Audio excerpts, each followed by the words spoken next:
Hello, English learners. Welcome back to Talk Flora, the place where English grows naturally.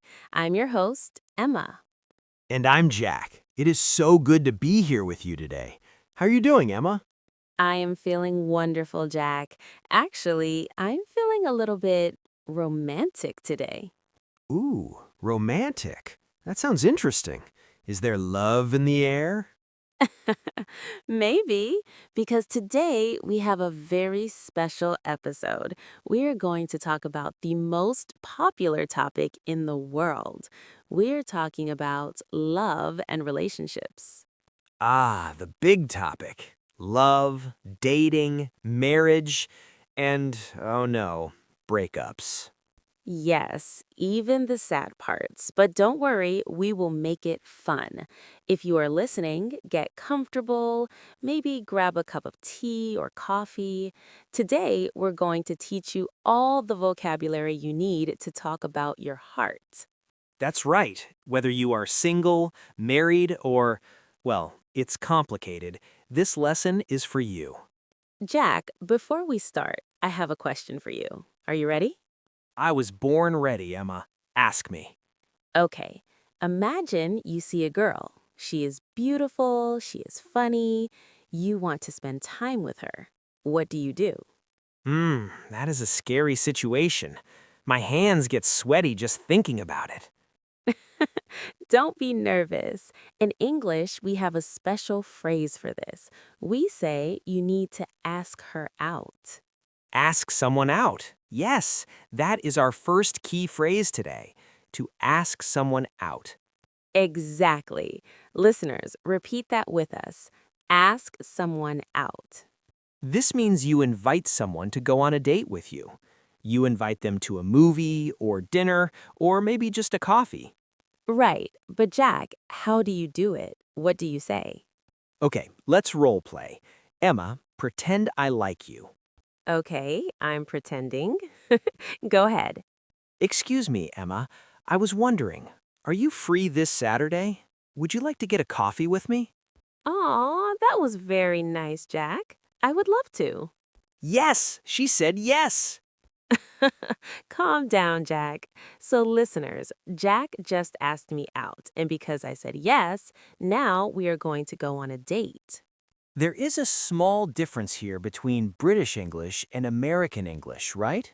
Yes, good point. In British English, we often say go out with someone, but in American English, you'll hear go on a date. But be careful. Going out with someone can have two meanings. This is very important. Listen carefully. Meaning number one, it's just one date. I'm going out with Jack tonight. But, meaning number two, it means we're boyfriend and girlfriend, we're a couple. Confusing, right? Context is everything. If I say, Jack and I have been going out for 6 months, what does that mean? That means we're a couple, we're together. Exactly. But Jack, let's go back to the beginning. Before you are a couple, you're just dating. Dating, that is the fun part, or the stressful part. Tell me about it. Do you remember your friend? What was his name? The one who had the bad date? Oh, you mean Mike? No, from the story we read, the guy who liked the charity worker? Oh, yes, that guy. He was talking about a girl named Georgia. Right, he liked Georgia. They were seeing each other. Wait, seeing each other? Does that mean looking at each other with eyes? No, silly. Seeing someone is another way to say you are dating casually. It's not super serious yet. You are testing the water. Ah, I see. So I am seeing someone means I am dating someone. But what happened with Georgia? Well, it didn't work out. It didn't work out. That is a sad phrase. It means the relationship failed. Why? She was too clingy. Ooh, good word. Clingy. Clingy. Imagine a koala bear holding on to a tree. It holds on very tight. It never lets go. That is cute for a koala, but for a girlfriend or boyfriend? Not cute. Being clingy means you text them 100 times a day, you always want to be with them, you don't give them space. Yeah, that can be difficult. So, listeners, don't be clingy. Everyone needs a little space. So let's review. First, you are single, then you ask someone out, you go on a date. If you like them, you start seeing them. And if everything goes perfectly, you become a couple. You can say, "We are together." How long have you been together? We've been together for 2 years. It sounds so nice. Short musical interlude, upbeat and happy.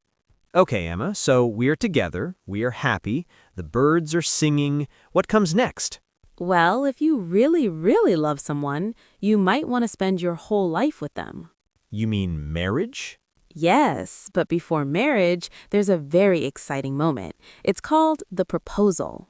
The proposal. This is when one person asks the big question. Will you marry me? We have a funny idiom for this in English. We say, pop the question. Pop the question. P-O-P, like popcorn. Exactly. He popped the question last night. And usually when a man pops the question, he gives the woman something shiny. A ring, an engagement ring. I love looking at engagement rings. They are so sparkly. So let's imagine. Phil loves Jen. Phil buys a ring. He takes her to a romantic place, maybe Rome. Ooh, Rome is beautiful. He gets down on one knee, he proposes, and Jen says, yes. Hooray! Now their status changes. They are not just boyfriend and girlfriend anymore. They are engaged. Engaged.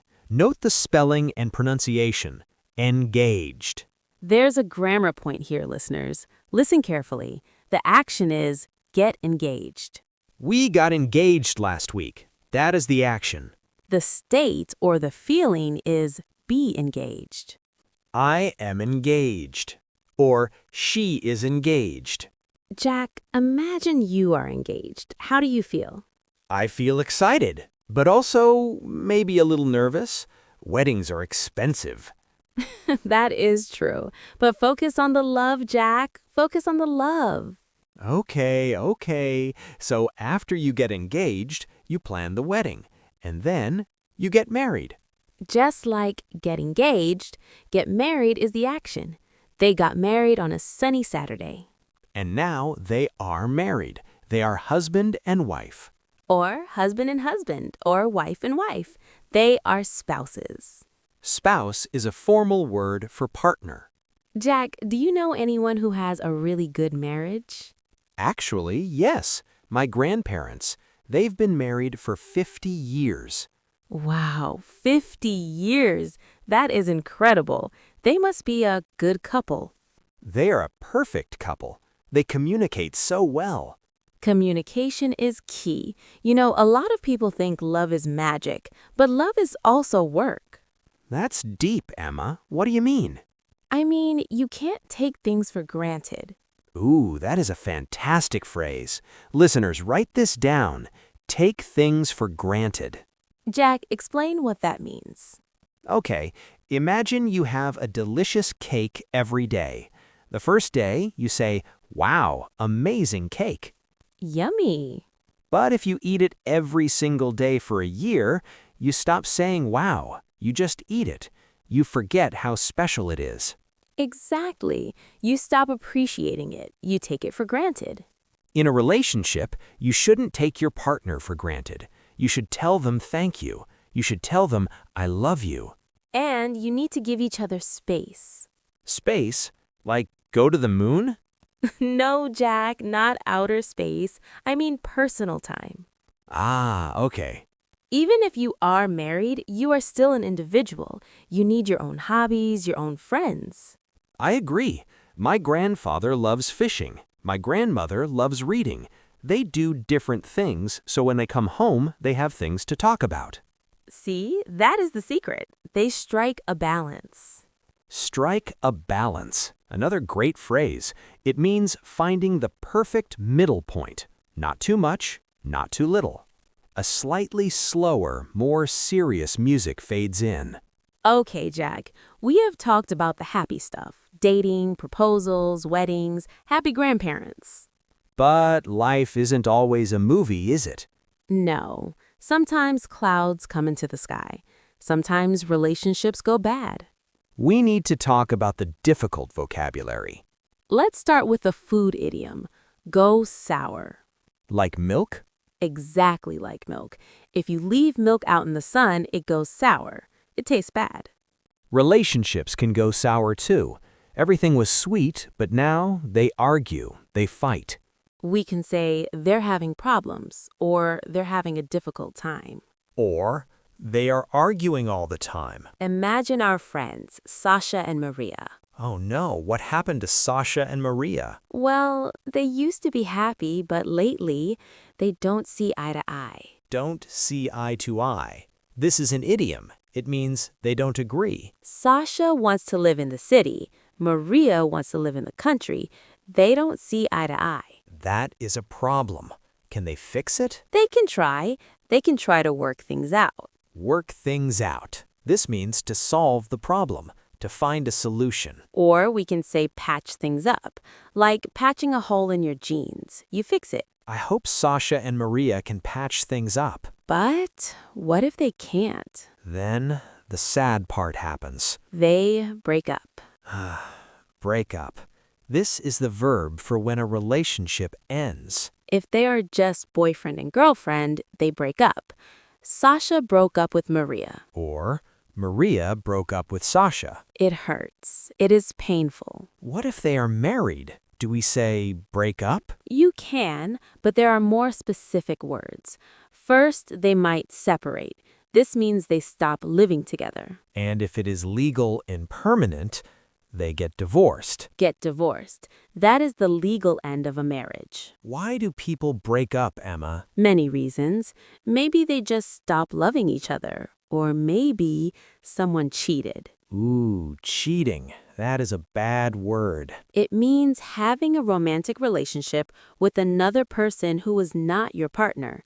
It is a betrayal. If someone cheats on me, I don't think I could patch things up. It is very hard to trust again after that. But Emma, I want to tell our listeners something encouraging. What is that? Even if you break up, even if you get divorced, it is not the end of the world. That is so true, Jack. Time heals everything. And sometimes you have to kiss a few frogs to find your prince or princess. That is a funny expression. Kiss a few frogs. It means you have some bad dates before you find the good one. And the music swells back to the upbeat, happy intro theme. Well, we have covered a lot of words today. My brain is full of love vocabulary. Let's do a super fast review for our listeners. I will say the definition, you say the phrase. Ready, Jack? Ready. Number 1, asking someone to go to dinner with you. Ask someone out. Number 2, the moment you ask someone to marry you. Pop the question or propose. Number 3, when a relationship becomes bad, like old milk. It goes sour. Number 4, when you solve your problems and stay together. You work things out or patch things up. Perfect. Jack, you get an A+ today. Yes, I love getting A pluses. Listeners, how did you do? Did you know the answers? We hope this lesson helps you talk about your feelings. Whether you are falling in love or getting over a heartbreak, now you have the English words to describe it. We want to hear from you. Please go to the comment section below. Yes, tell us, are you single? Are you married? Or is it complicated? Don't be shy. Write a sentence using one of the new phrases you learned today. We love reading your comments. And if you liked this conversation, please hit that like button. It really helps our channel. And don't forget to subscribe to Talk Flora so you never miss a lesson. We have so many more interesting topics coming soon. We certainly do. Thank you for listening, everyone. Have a lovely day, and remember, keep talking, keep learning, and keep loving. Bye, everyone. See you next time.